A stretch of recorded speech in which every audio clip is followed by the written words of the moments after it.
So, what we about to cover is transversals, right?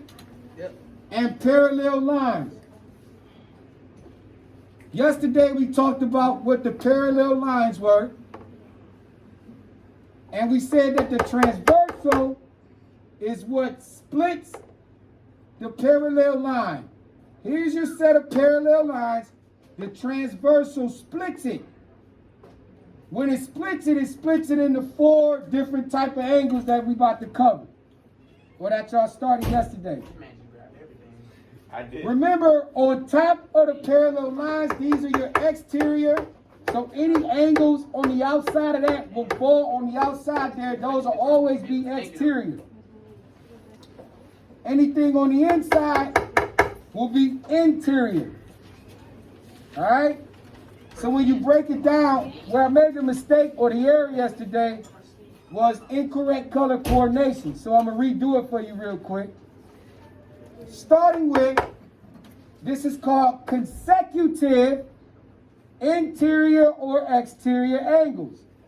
When they're consecutive, highlighted here in pink, as you can see, this outer angle is pink. The seniors, please report to class.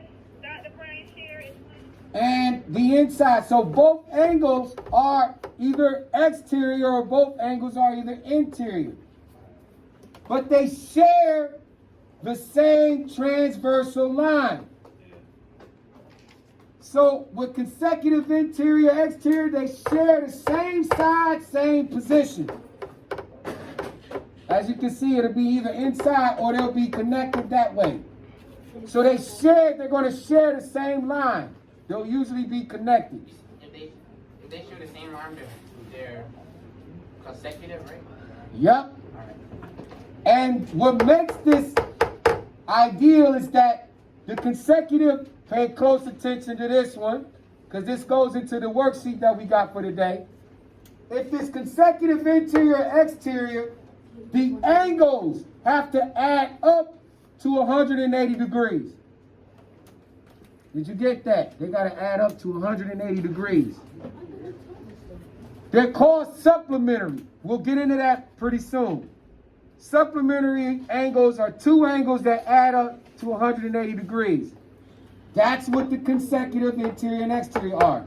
180 degrees is like a flat line. Think about it, half circle. 360 is an entire circle.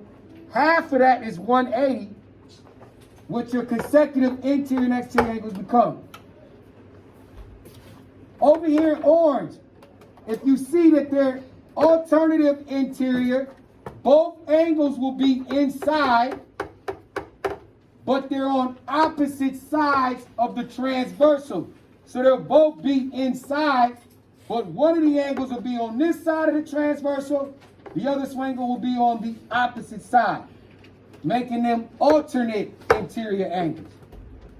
That same thing applies for here in the teal or sky blue.